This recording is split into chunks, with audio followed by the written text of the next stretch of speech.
আসসালামু আলাইকুম সুপ্রিয় ষষ্ঠ শ্রেণীর শিক্ষার্থীবৃন্দ, অনলাইন ক্লাসে সবাইকে স্বাগত। আশা করি তোমরা সবাই ভালো ও নিরাপদে আছো। আমি আল্লাহর রহমতে ভালো আছি, আলহামদুলিল্লাহ। প্রিয় শিক্ষার্থীবৃন্দ, গত ক্লাসে আমরা অনুশীলনী 2.2 এর একটা সৃজনশীল দিয়েছিলাম। আশা করি তোমরা সবাই করতে পারছো। আমি এরপর থেকে শুরু করব। প্রিয় শিক্ষার্থীরা, আজকে আমরা শুরু করব 7 নম্বর থেকে। গতকাল 6 নম্বর পর্যন্ত করানো হয়েছিল। 7 নম্বর তোমাদের পাঠ্য বই 51 পৃষ্ঠা বের করো। 7 নম্বর, মুসান্না বইয়ের দোকান থেকে একটি বাংলা রচনা বই 84 টাকা ক্রয় করলো, কিন্তু বইটির কভারে মূল্য লেখা ছিল 120 টাকা। সে শতকরা কত টাকা কমিশন পেল?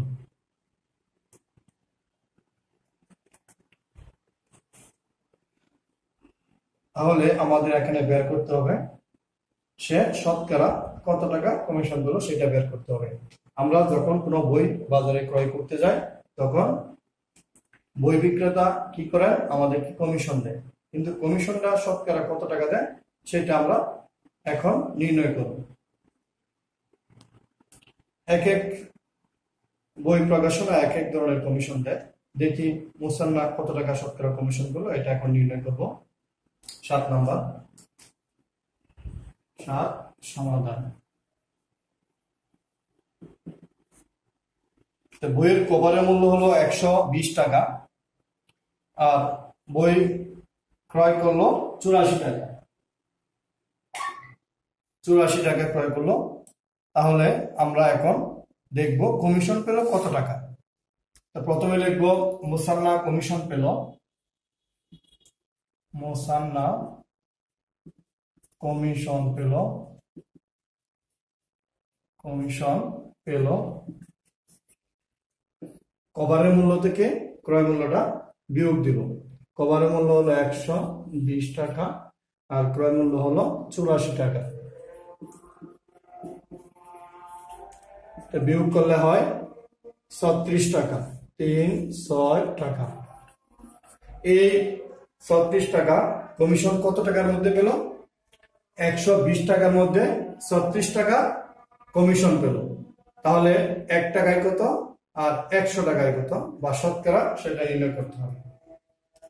আমি লিখব 120 টাকায়, 120 টাকায় কমিশন পেল, 120 টাকায় কমিশন পেল 36 টাকা। সুতরাং 1 টাকায় কমিশন পেল। কি কম পাবে? কম হলে ভাগ হবে, বাম পাশেরটা নিচে যাবে। 120 36 টাকা। যেহেতু শতকরা, তাহলে আমরা কত লিখবো? 100। 100 টাকায় কমিশন পেল, 120 36 গুণ 100। আমরা এখন কি এটা উপরে নিচে কাটাকাটি করব। যদি 10 দ্বারা কাটি তাহলে এখানে হবে 12, এখানে হবে 10। আবার 12 কে 12, 3 12 36, 3 10 30 টাকা সমান 30 টাকা। যেহেতু শতকরা বলছে, সে শতকরা কত টাকা কমিশন পেল তা আমি লিখব।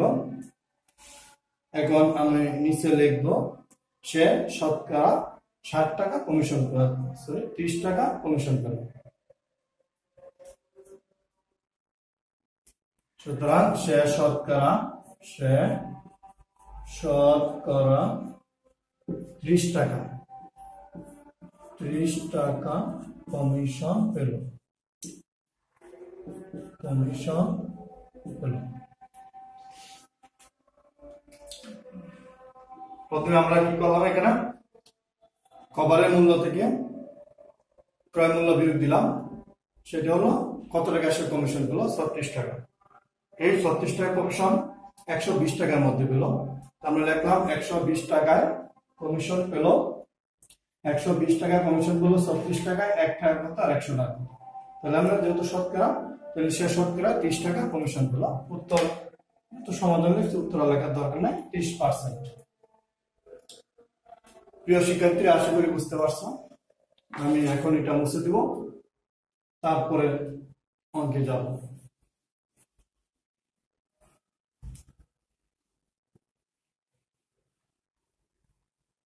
তারপরে আসি 8 নম্বর।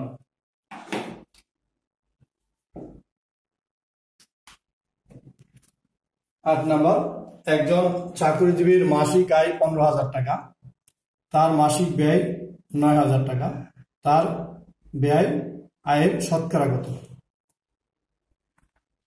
মানে আয় করেন 15,000 টাকা, ব্যয় করেন 9,000 টাকা, তাহলে তিনি যে ব্যয়টা করেন তার আয়ের শতকরা কত টাকা ব্যয় করেন সেটা নির্ণয় করতে হবে।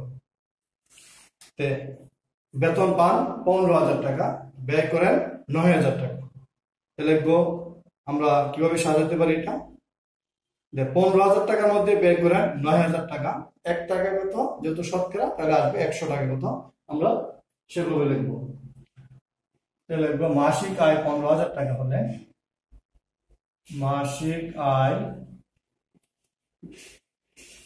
15,000 টাকা হলে ব্যয় হলো 9,000 টাকা।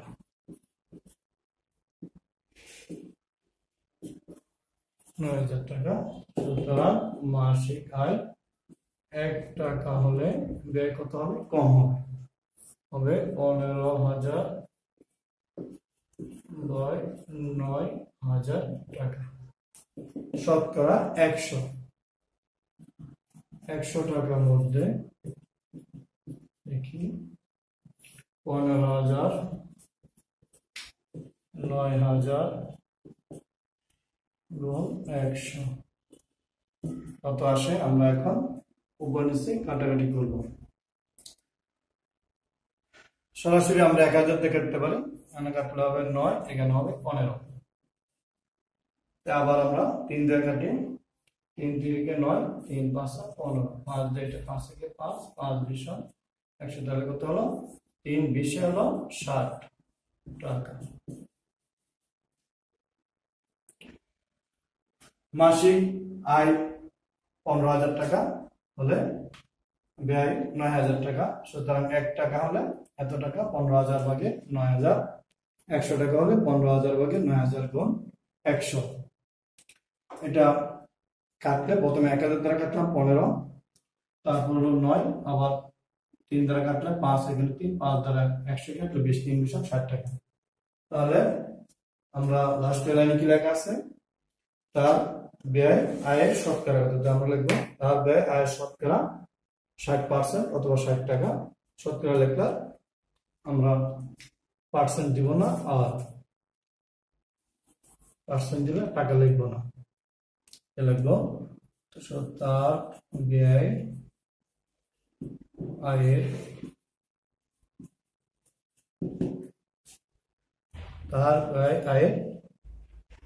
শতকরা 60 টাকা।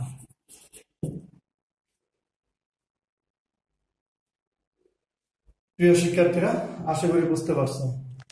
শতকরা এভাবে নির্ণয় করতে হবে।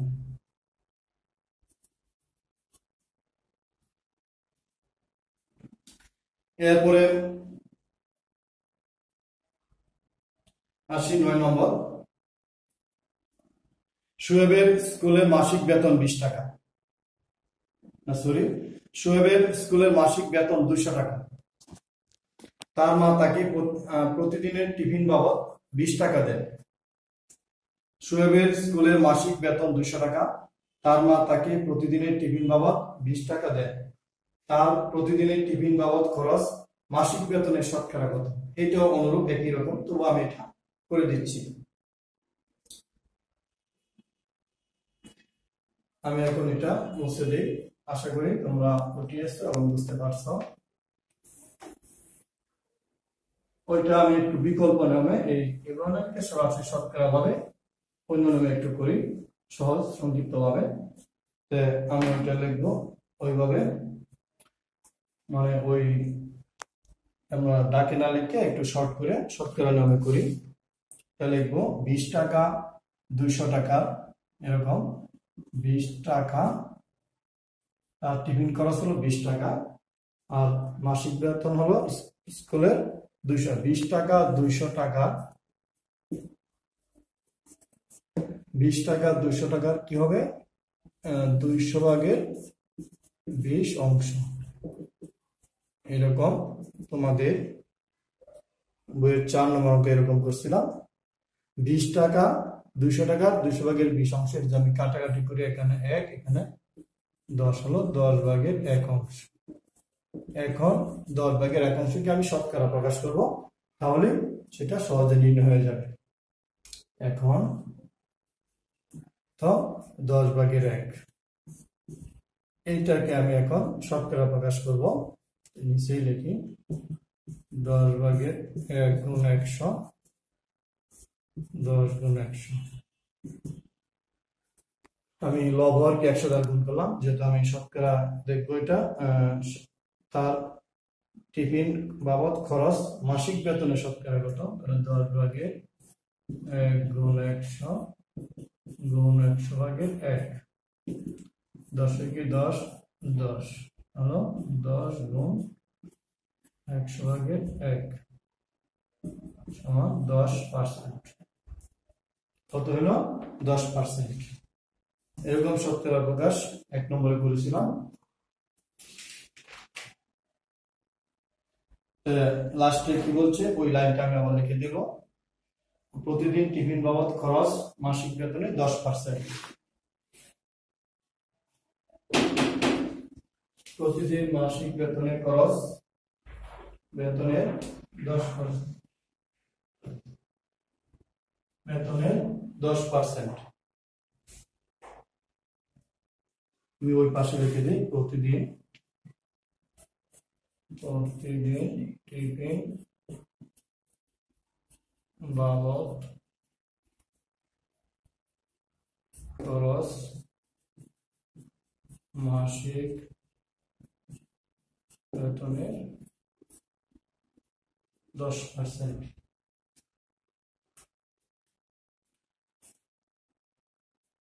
প্রিয় শিক্ষার্থীরা, আশা করি বুঝতে পারছো। এগুলো একই রকম, বিশেষ করে 8, 9 প্রায় একই রকম। 10 নম্বর, একটি স্কুলের শিক্ষার্থীর সংখ্যা 800 জন, বছরের শুরুতে 5% শিক্ষার্থী নতুন ভর্তি করা হলে বর্তমান স্কুলের শিক্ষার্থীর সংখ্যা কত? আমরা প্রথম ওইটা 5% শিক্ষার্থী নতুন ভর্তি হয় সেটা আমরা নির্ণয় করবো। 100 জনের মধ্যে নতুন ভর্তি 5 জন, একজনের মধ্যে কত, 800 জনের মধ্যে কত, সেটা বের করে আবার 800 জনের সাথে যোগ দিব, তাহলে এটা হয়ে যাবে। তারপর 11 নম্বর তোমরা করতে পারবে। 12 নম্বর, তাহলে এই তিনটা তোমাদের HW দিব, 10, 11, 12। HW তোমরা লিখে নাও। অনুশীলনী 2.2 10, 11, 12 পর্যন্ত এই তিনটা অঙ্ক তোমরা নিজেরা করবে।